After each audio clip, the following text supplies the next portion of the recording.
Bom dia, irmãos. É bom estarmos juntos mais um domingo para cultuarmos o nosso bom Deus e a convidar a que juntos pudéssemos ficar de pé.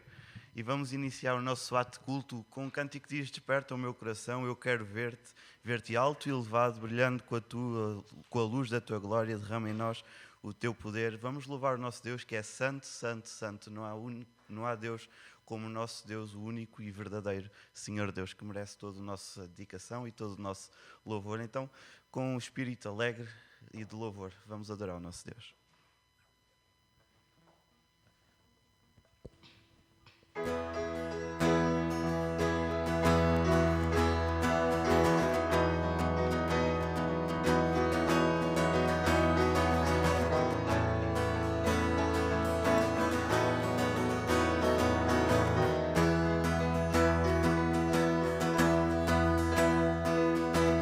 Desperta o meu coração, Deus.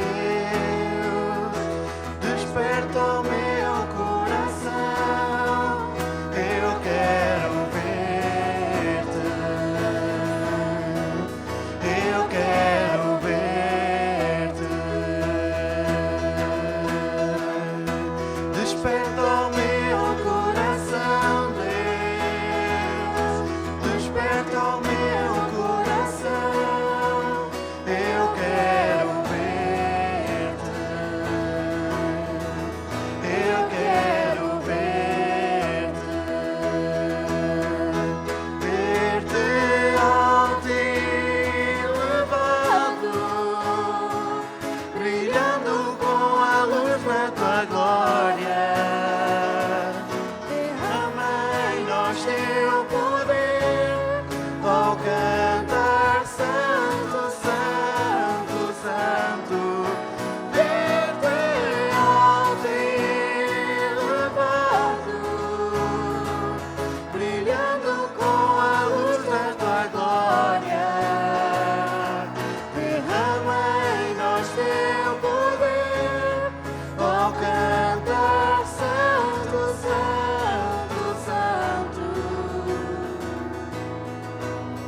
Senhor Deus, realmente eis-nos aqui na Tua presença esta manhã, Pai. Primeiramente para te prestar culto e nós queremos dizer que nós queremos ver-te, Pai. Nós pedimos que realmente Tu te possas estar a revelar a cada um de nós, Deus, para que realmente nós saibamos aquilo que Tu verdadeiramente desejas para nós, Pai, e realmente o Teu Santo Espírito nos possa estar a incomodar e a direcionar e a guiar, Pai, pelas veredas da Tua palavra, Senhor Deus. Nós te louvamos porque, apesar desta pandemia, ainda podemos estar aqui a cultuar o Teu nome, física e presencialmente, Senhor Deus. Nós te louvamos porque dia após dia realmente o Teu amor é incomparável e as Tuas misericórdias se renovam e nós conseguimos ver a Tua poderosa mão a sustentar-nos, a cuidar de nós, Pai. E nós te louvamos porque realmente Tu és o único Deus, o Deus verdadeiro, um Deus soberano, um Deus que cuida, Pai, um Deus que ama os Seus filhos, Pai, e nós te agradecemos pela vida do Senhor Jesus Cristo, Pai. Obrigado por tudo aquilo que Tu fazes em nós, obrigado por aquilo que Tu és. E nós te pedimos que fiques connosco esta manhã, Pai, que realmente o nosso louvor chegue até a Ti, Pai. Fica connosco, em nome de Jesus. Amém. Ainda de pé, pedi aos irmãos que pudéssemos estar a abrir as Bíblias em Romanos 12.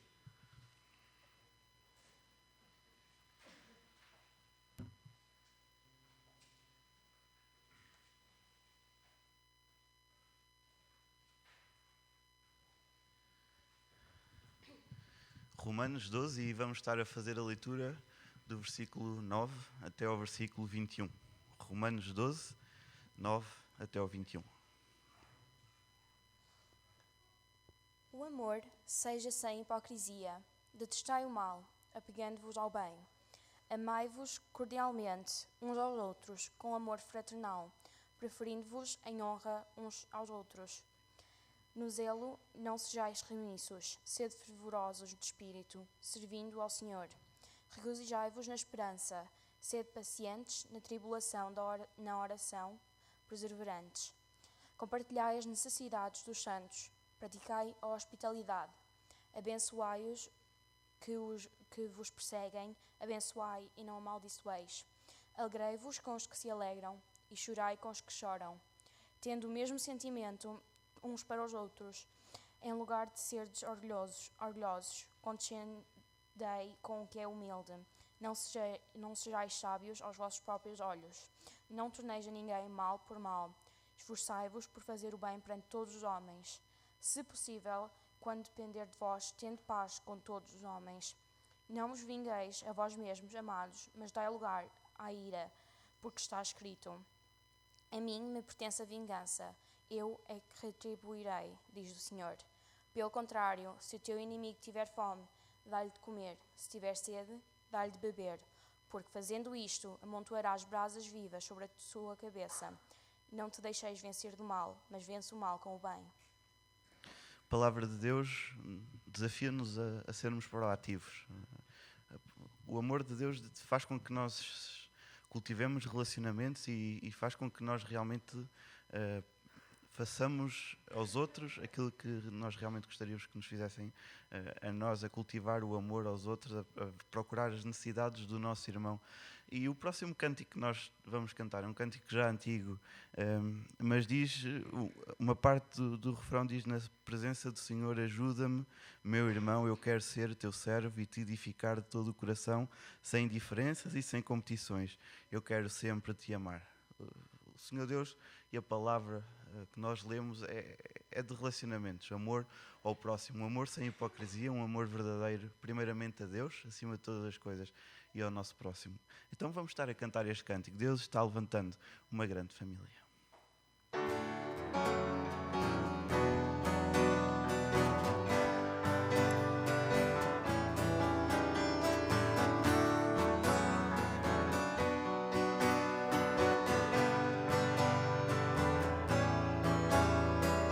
Deus está levantando uma grande família, tu e eu, meu irmão, somos parte um do outro, mesmo limitados em nossas afeições,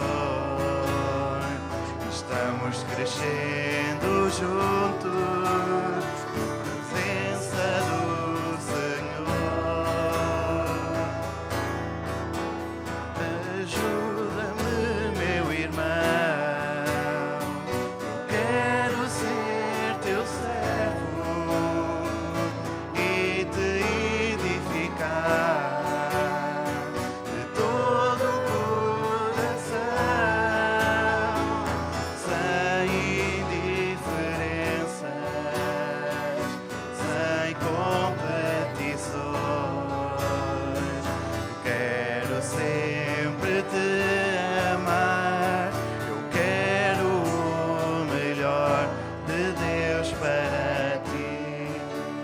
Cântico antigo.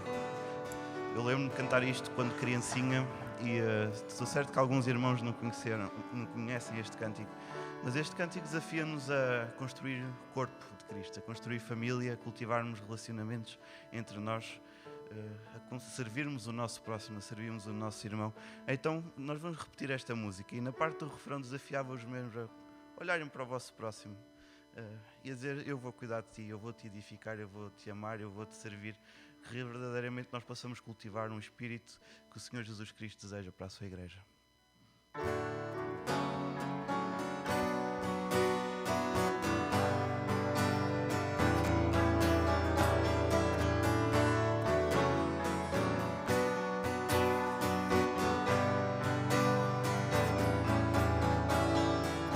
Deus está levantando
realmente este possa ser o nosso desejo, assentes e submissos na palavra de Deus, desejar sempre o melhor para o nosso próximo. E nós vamos estar a cantar mais um hino, o hino 380 do cantor cristão, que se define como amor.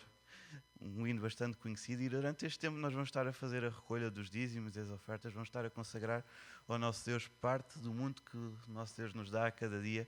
Então eu convidava o irmão Rogério e o pastor Constantino que realmente nos pudessem estar a auxiliar na recolha dos dízimos e das ofertas enquanto cantamos o hino 380 do cantor cristão.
Realmente o amor do Senhor Deus possa reinar em coração de cada um de nós. Vamos ter uma palavra de oração com o pastor Constantino.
Os irmãos tenham a bondade de sentar.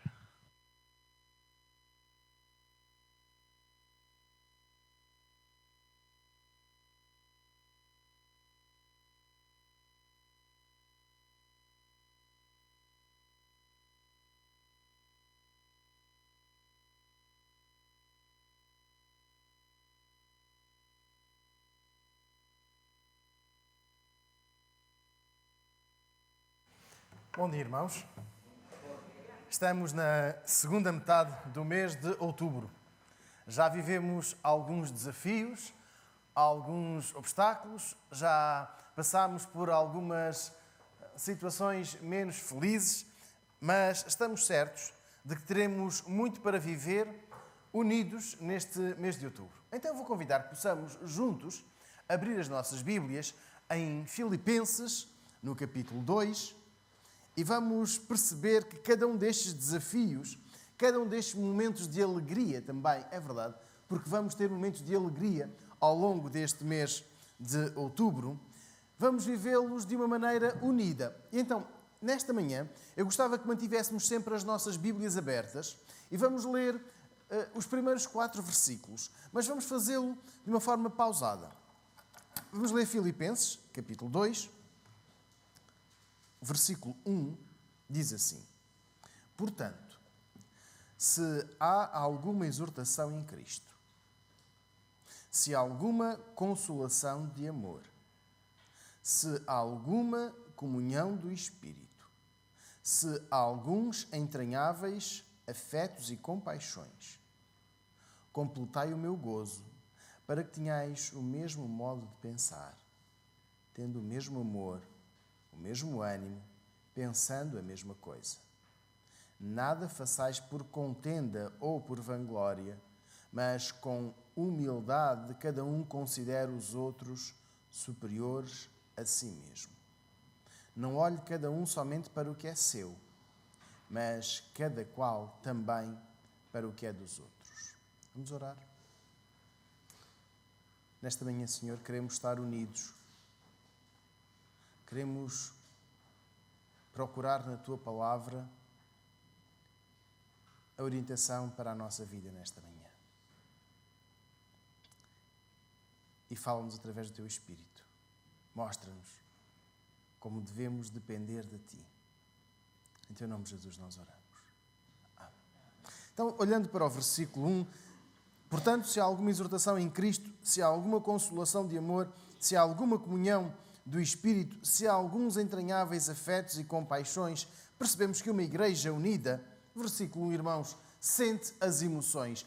Paulo escreve à igreja em Filipos a dizer: irmãos, sintam as emoções, não passem ao lado da vida uns dos outros. E este parágrafo começa com uma conjunção, portanto, que nos liga ao parágrafo anterior, no capítulo 1. O que nos faz perceber que todo aquele combate espiritual, aquela batalha, deveria ser feita por uma igreja unida. E este cântico, André, é antigo para mim, que foi completamente novo. Nunca tinha entoado. Mas quando nós estávamos a entoar, e por 2 vezes este cântico, dizíamos qualquer coisa como está aqui. Apesar das nossas limitações, nós queremos, como dizia, nós queremos ser um... Os irmãos recordam-se como cantámos?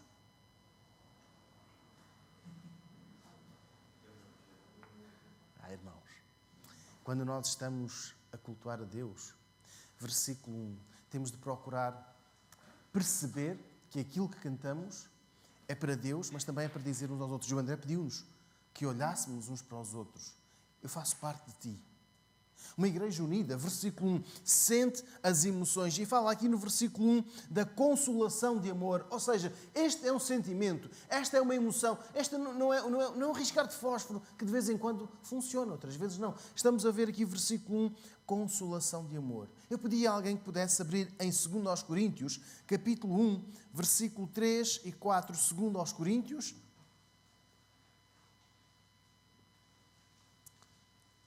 Capítulo 1, versículos 3 e 4. Alguém pode ler, por favor? Bendito seja Deus e Pai de nosso Senhor Jesus Cristo, o Pai de misericórdias e Deus de toda a consolação. Ele que nos conforta em toda a nossa tribulação, para podermos consolar os Sim, peço desculpa. Com a consolação com que nós mesmos somos contemplados por Deus. Era isso que eu queria destacar agora, Beatriz. Podes ler só a última frase com o quê? Com a consolação com que nós mesmos somos contemplados por Deus. A consolação. Eu pedi a atenção dos irmãos para esta expressão. A consolação com que nós mesmos somos consolados por Deus. Então, a igreja em Filipos é aqui convidada a mostrar os seus afetos, os seus sentimentos, a consolação que vem de Deus e que permite que os cristãos se consolem mutuamente quando passam por alguma tribulação. O conforto em Cristo é a manifestação de ternura numa igreja. E eu já vou às aplicações, já vou aplicar para nós. Mas gostava que pudéssemos olhar agora com atenção para o texto bíblico e de perceber que uma igreja que se quer unida tem de sentir as emoções fortes pelos seus irmãos. Tem de ser uma igreja que procura consolá-los em amor.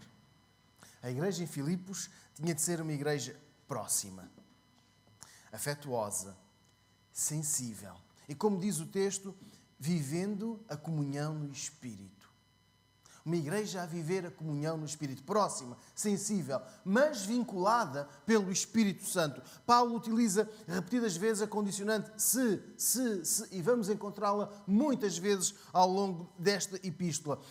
Exatamente para fazer perceber à igreja que a unidade da igreja não pode ser apenas teórica. Sabem o que é uma igreja teórica? É colocarmos lá fora, colocarmos mais na janela, colocarmos mais dizer, nós somos uma igreja unida, nós gostamos muito uns dos outros, e depois em baixo, entre parênteses, não sabemos o nome uns dos outros, não nos procuramos, mas somos uma igreja unida. Esta era a teoria. Agora vejamos o que nos diz o versículo 1. Diz-nos que esta igreja se tem alguma consolação de amor, alguma comunhão do Espírito, alguns entranháveis afetos e compaixões.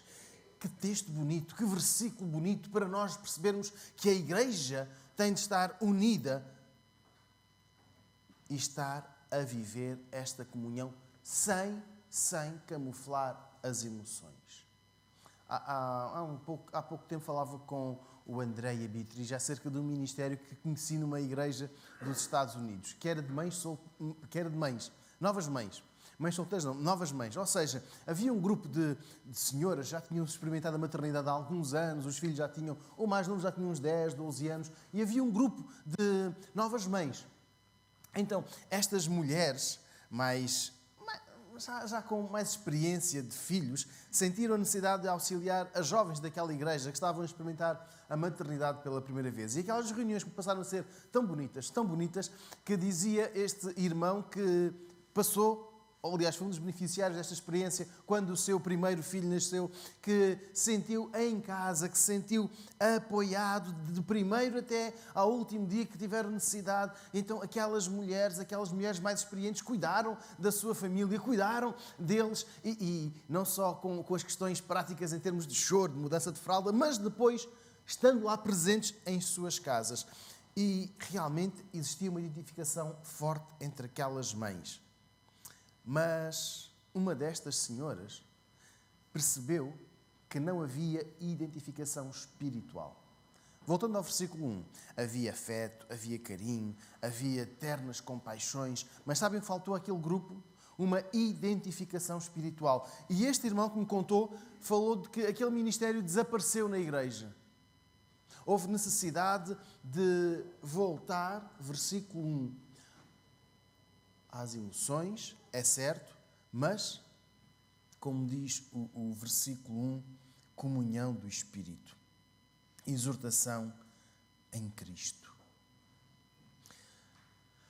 A igreja tem de ser unida, e é importante realçar o que diz o versículo 1. Não é uma comunhão mensal que nos vai fazer próximos. Nós temos o Ministério das Mulheres, que recomeçou, e amanhã às 20h30 as mulheres podem estar aqui, estarão em segurança, estarão em conforto, estarão a cultivar a amizade, a proximidade. E versículo 1, a partilhar as emoções, mas debaixo da orientação do Espírito Santo. A nossa igreja podia ter um outro ministério, dos jovens desportistas, e criarmos um grupo de jovens desportistas, mas precisávamos de ter o quê? Versículo 1. Esta condução espiritual, a comunhão espiritual, o convívio debaixo do Espírito Santo une as pessoas. Não é a profissão, não é o passatempo, não é a condição matrimonial, não é termos 2 ou 10 filhos que nos deve unir. Mas, versículo 1, é a comunhão espiritual. As emoções de que falei deste ministério, desta igreja, eram emoções típicas de um clube de leitura, de um clube de novas mães, mas a igreja tem outra comunhão, tem outro alvo, tem outros olhos. Irmãos, a igreja nunca deve deixar fugir as emoções. E agora vamos à parte prática. Estivemos a orar pelos irmãos Carlos Monteiro e Eunice. Sabem o que é dizer? Vamos orar por eles, então alguém ora sem sentir, sem se interessar. Isto não é comunhão. Não sei quantos já experimentámos telefonar para um deles. Não telefonem de manhãzinha porque podem incomodar o sono, o descanso. Mas telefonar. Agora é complicado visitá-los, mas podemos telefonar. Então vamos telefonar, vamos demonstrar afeto, vamos demonstrar alegria. Podem falar com a Ana ou com a Beatriz. Podem falar com a Renata ou com a Claire. Vão ficar muito contentes quando falarem com elas, por causa da escola bíblica dominical. Elas estão contentes. Elas necessitam também de sentir a nossa alegria. Então vamos falar com elas. Podemos olhar para 3 delas, só falta aqui a Claire. Ana, agora vais ter de levantar a cabeça para nós olharmos para ti. Vamos olhar para a Ana? Alegremente olhar para ela. Está aqui a Beatriz. Vamos fazer o mesmo. Está ali a Renata. Vamos fazer o mesmo. Elas não vão ficar curadas, não vão ficar envergonhadas. Elas estão em casa. Mas nós precisamos de lhes dizer com amor, obrigado pelo ministério que têm. Vamos fazê-las sentir-se bem. Irmãos, não é errado nós termos emoções. Nós não perdemos a razão. Não estamos aqui despidos de razão. Estamos com toda a razão do versículo 1. Nós estamos olhando para o versículo 1 com esta expressão. Se alguns entranháveis afetos e compaixões. Estamos alegres. Estamos alegres por ter o ministério da Escola Bíblica Dominical. Então vamos demonstrar esta alegria. Pronto, é normal, qualquer igreja... Não, irmãos, são as nossas crianças, são a nossa família, são as nossas famílias que estamos a receber esta instrução. Então vamos manifestar a nossa alegria, vamos manifestar o nosso contentamento. Sabem, Jesus manifestou emoções pelos seus contemporâneos. Vamos só recordar um ou outro momento. Por exemplo, quando os emissários de Maria e Marta chegaram até Jesus dizendo que o seu amigo Lázaro estava muito doente. Quando Jesus foi ter com eles, já Lázaro estava morto. Diz-nos que Jesus chorou pela tristeza. Jesus chorou porque gostava de Lázaro. Sentiu a perda daquele amigo. Jesus manifestou as suas emoções. Também quando viu a sua cidade querida, Jerusalém. Uma cidade atarefada, em grande correria para as celebrações das festas, mas que continuava a cidade completamente desorientada a nível espiritual. E Jesus teve compaixão. Voltamos então a Filipenses 2:1. Esta compaixão que Jesus mostrou. Jesus chorou por esta cidade. Mas antes de multiplicar os 5 pães e os 2 peixes, Jesus teve compaixão por aquelas pessoas, porque estavam todas necessitadas de alimento espiritual. Mesmo depois de um dia cansativo para Jesus e os discípulos, o Mestre não deixou de sentir emoções reais, verdadeiras, sérias por aquelas pessoas. Então, nós, uma igreja unida, não queremos omitir, esconder as nossas emoções.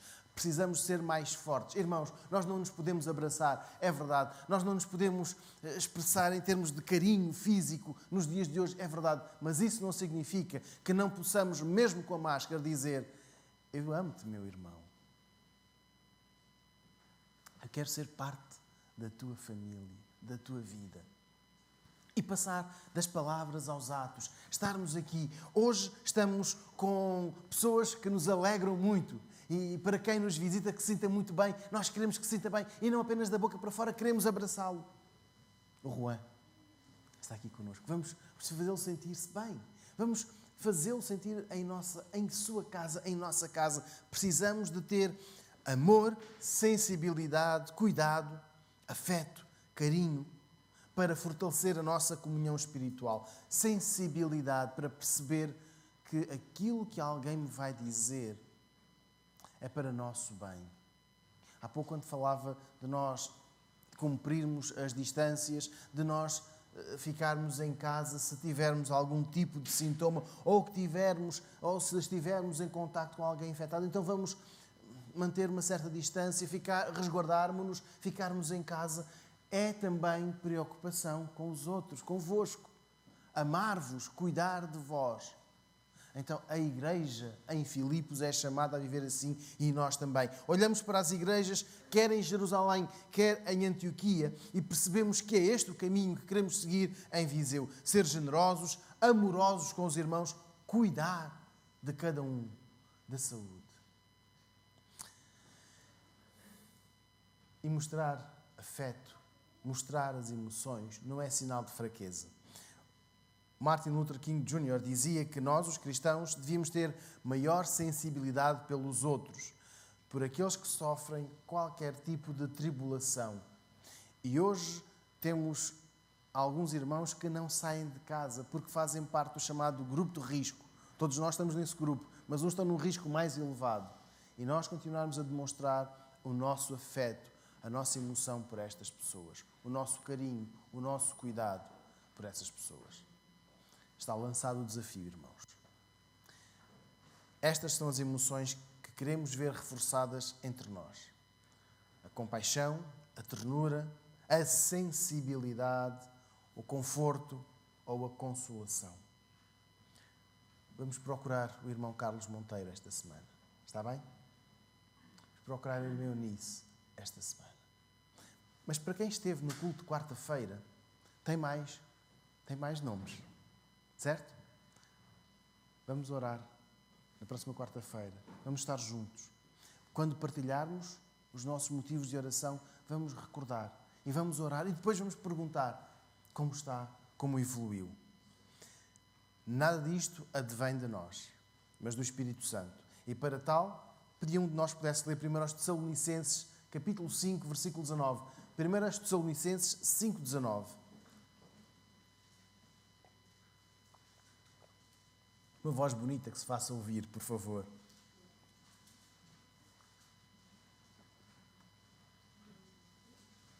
Primeiro aos Tessalonicenses 5, 19.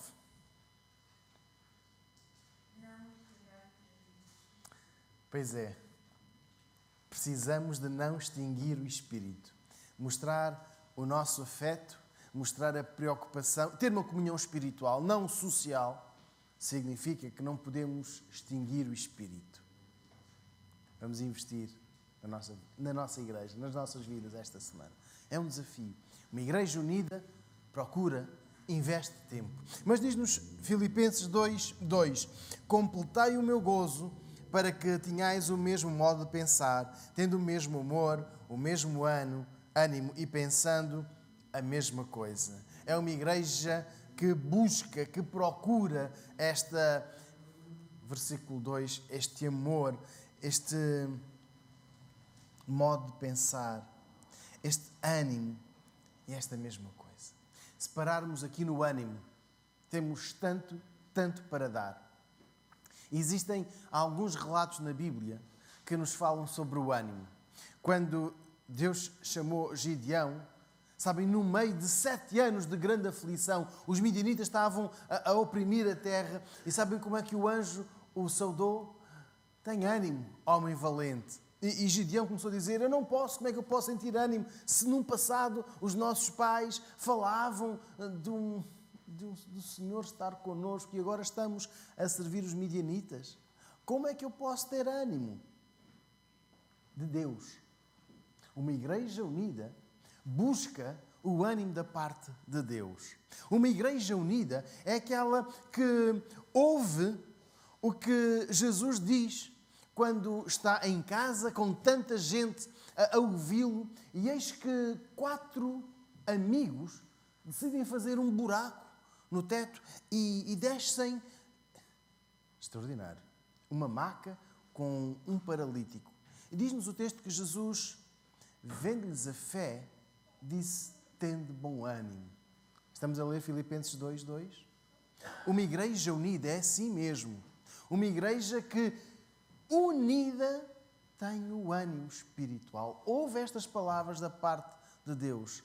Tem bom ânimo, mas é uma igreja que leva os amigos, que leva os doentes, que leva os fracos, que leva os abatidos, que leva aqueles que já não têm esperança até Jesus. Versículo 2, estamos a ler, Paulo conhecia esta igreja, Paulo sabia do potencial desta igreja, então pede: completai o meu gozo, para que tenhais o mesmo modo de pensar, tendo o mesmo amor, o mesmo ânimo, pensando a mesma coisa, voltando ao ânimo. Certa vez um homem, sabendo que Jesus ia passar, ele começou a gritar: Jesus, filho de Davi, tem compaixão de mim. E as pessoas diziam: cala-te, cala-te, deixa o mestre passar. E ele começava a bater mais alto, a falar mais alto, a bater sempre na mesma frase: Jesus, filho de Davi, tem compaixão de mim. Há uma tradução que diz: tem misericórdia de mim. E Jesus parou. Ele disse: chame este homem. Sabem o que lhe disseram? As pessoas que primeiro diziam: cala-te, cala-te, estás a perturbar. Tem bom ânimo. Anima-te. Irmãos, uma igreja unida partilha o ânimo.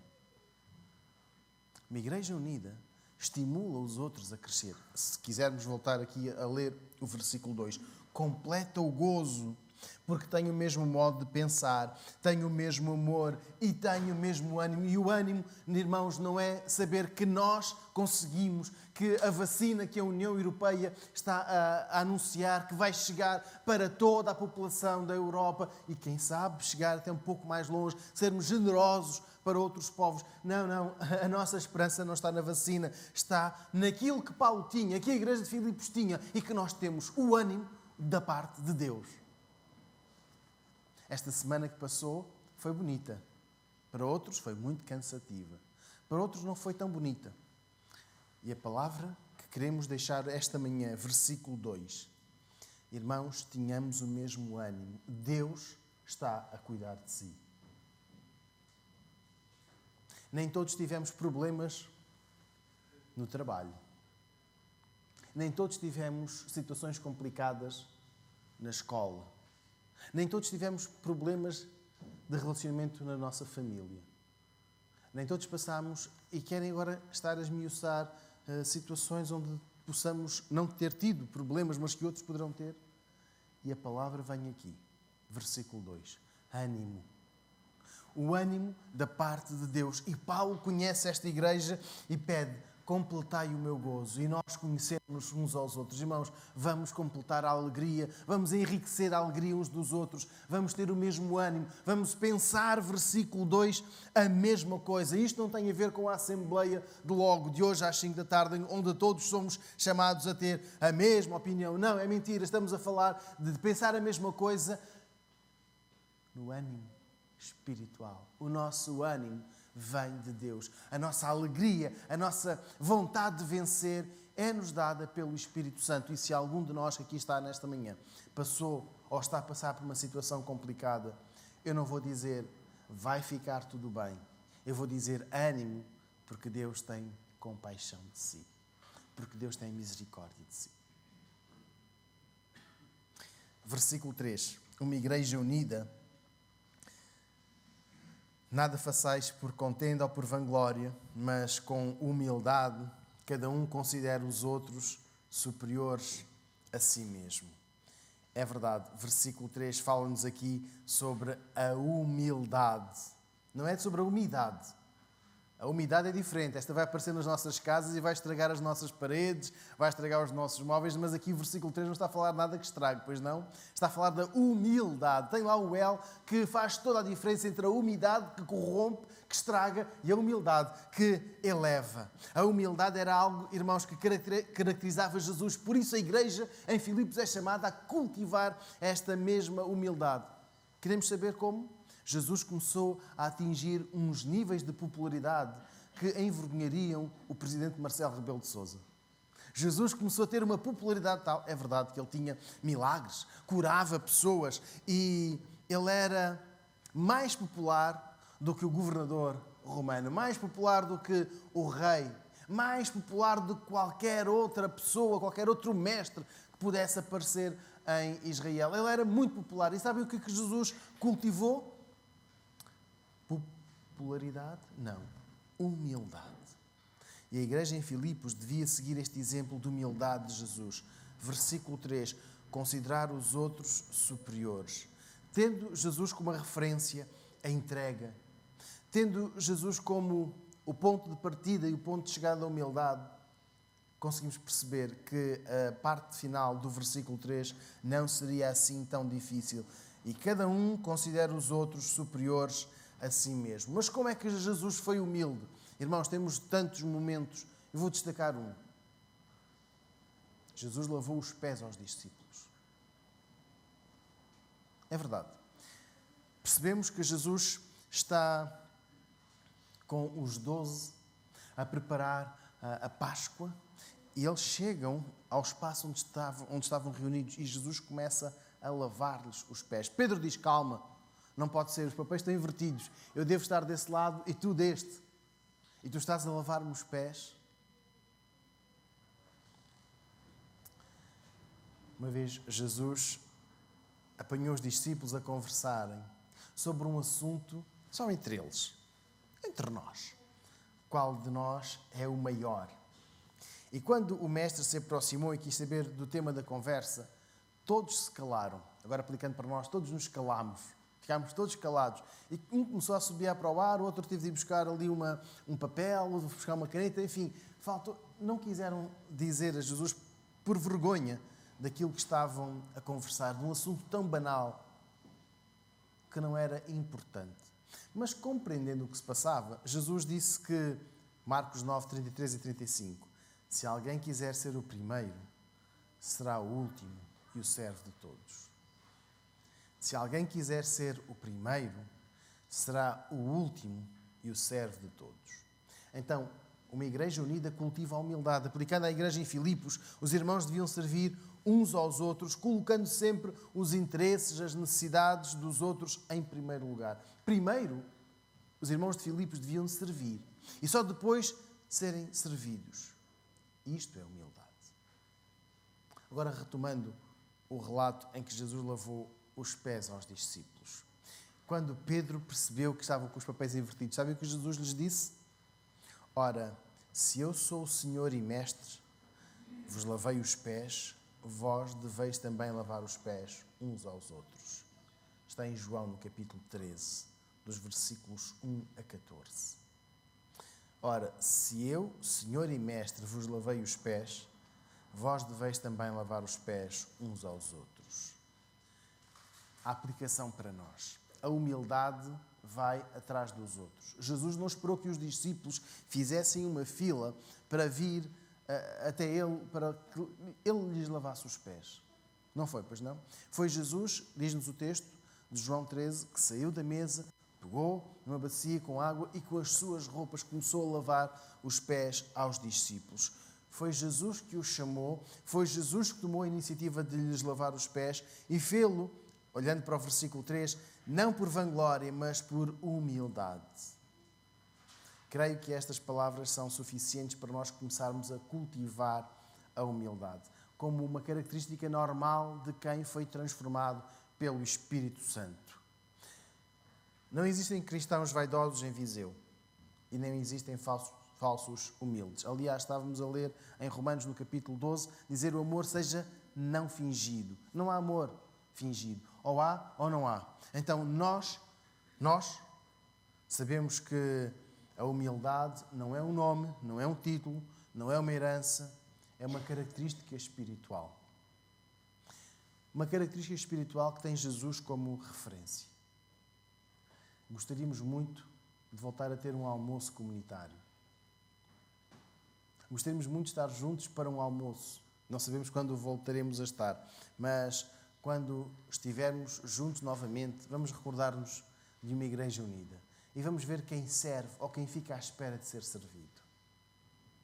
Quando pudermos estar novamente com os utentes lá no lar em Tondela, veremos quem serve e quem fica à espera que os utentes venham para o servir. Mas agora, que não vamos ficar à espera de que as normas sanitárias sejam levantadas amanhã para os estudantes, amanhã para os trabalhadores, vamos ver quem cultiva a humildade, quem vai procurar ajudar o seu colega ou na escola ou no emprego e quem vai ficar à espera que outros venham ter consigo. Os humildes estão hoje aqui, mas amanhã vão estar no trabalho, amanhã vão estar na escola e vão revelar esta humildade. Aliás, versículo 3, vão revelar que nada fazem por contenda ou por glória, mas fazem-no com humildade, considerando os outros superiores a si mesmo, considerando os colegas, considerando os chefes, considerando os subalternos, os professores superiores a si. Mas uma igreja unida, terminando versículo 4, a leitura, diz: não olhe cada um somente para o que é seu, mas cada qual também para o que é dos outros. Uma igreja unida valoriza o próximo. E para compreender o que foi escrito anteriormente, Paulo ordena à igreja que tenha atenção ao que é dos outros. O que podemos dizer que é uma igreja que valoriza o próximo. Quando a cidade de Filipos começou a receber o Evangelho, abriu as portas através do grupo de mulheres. Irmã Dirlene, amanhã às 8h30 vamos ter aqui a porta de entrada para que mais pessoas venham a conhecer Jesus. E aquelas mulheres, onde estava Lídia, foi uma das que recebeu a mensagem com agrado, foi batizada, mas depois houve mais gente que se converteu a Jesus. E não foi uma obra de caridade. Isto é muito importante ser recordado. A conversão, a mudança de vida, é operada por Jesus e não por fatores externos. E desde aqueles dias, a Igreja viu alguns hábitos serem alterados a partir de uma pequena comunidade, os cristãos. Então, com humildade, aquela Igreja começou a cuidar do seu próximo, sem revelar qualquer sentimento egoísta. E cuidar do próximo em Filipos podia ser ajudar um irmão na fé, que passasse por dificuldades financeiras, mas também podia significar dar algo, por exemplo, para comer, a uma pessoa completamente descrente, a uma pessoa completamente pagã, que, por exemplo, tivesse saído de um culto a Zeus, ou qualquer outro integrante da mitologia romana. Uma igreja que cuida do próximo não limita a sua ação a membros da mesma igreja. Cuida dos seus membros, cuida dos seus irmãos, mas não limita o seu próximo. Sabemos quem é o nosso próximo? Pergunto-vos agora. Os irmãos podem responder. Sabem quem é o vosso próximo? Quem é o nosso próximo? Tudo aquilo que está à nossa frente. Obrigado, irmão gentil. Quando um religioso foi ter com Jesus e perguntou-lhe: quem é o meu próximo? Sabem como é que terminou esta pergunta? Sabem como é que terminou esta conversa?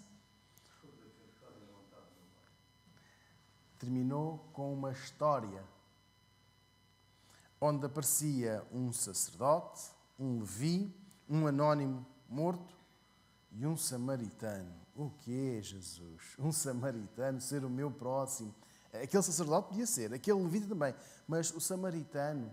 E de tal maneira que aquele homem religioso não foi capaz de dizer a Jesus o samaritano. Sabem como é que ele disse? Aquele que usou de bondade para com o homem assaltado. A sua compreensão de próximo era muito reduzida. E felizmente que a nossa não é. Obrigado, irmão gentil, pela sua participação. Porque esta resposta faz-nos perceber que o próximo está aqui ao nosso lado. Vai estar amanhã, na terça, na quarta, na quinta, na sexta, no sábado. E nós não sequer sabemos o seu nome. Uma igreja unida sabe o que quer. Em primeiro lugar, deseja viver próxima e ter os mesmos pensamentos, os seus pensamentos em redor da pessoa de Jesus. Jesus é o centro da igreja, a humildade, o carinho, o cuidado com o próximo, tudo isto é uma consequência de estar em união com Jesus. Uma igreja unida deseja ver cumprida na sua vida a Escritura. E é uma igreja que sabe dar graças a Deus porque esta Escritura chegou até nós hoje. Para quê? Para que a vivamos, para que sejamos a Igreja do Senhor Jesus. Então, irmãos, vamos viver o texto bíblico sendo amorosos, cuidadosos, expressando as nossas emoções. E da próxima vez que nos convidarem a olhar uns para os outros, a dizer: eu amo-te, tu és precioso, eu quero fazer parte da tua vida, vamos fazê-lo com sinceridade. Eu desafio que na próxima quarta-feira estejamos juntos para orar, para dar este primeiro passo, de sermos uma igreja unida. E quando estivermos na quarta-feira, em tempo de oração, vamos recordar este texto bíblico. Amanhã, quando estivermos juntos, quando estivermos sozinhos, vamos recordar que somos uma igreja unida. Então, irmãos, nós vamos louvar o nosso Deus e vamos viver este louvor uns com os outros, sendo unidos.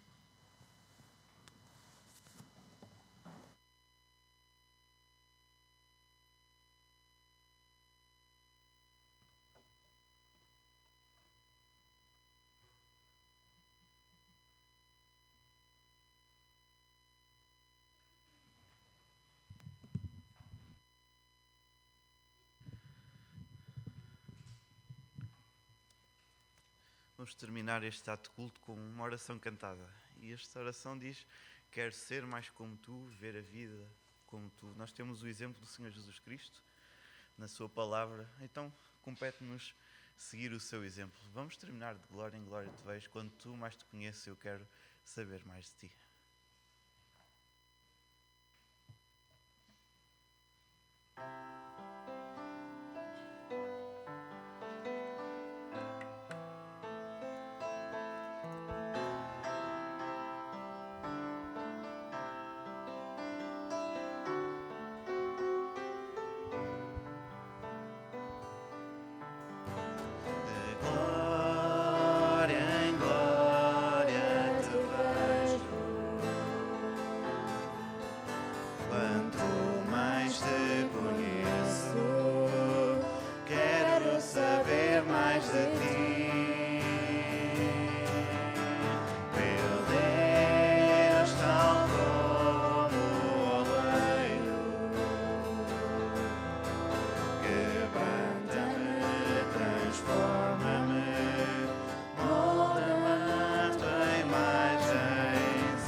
Palavra de oração individual e silenciosa, terminamos o nosso ato de culto.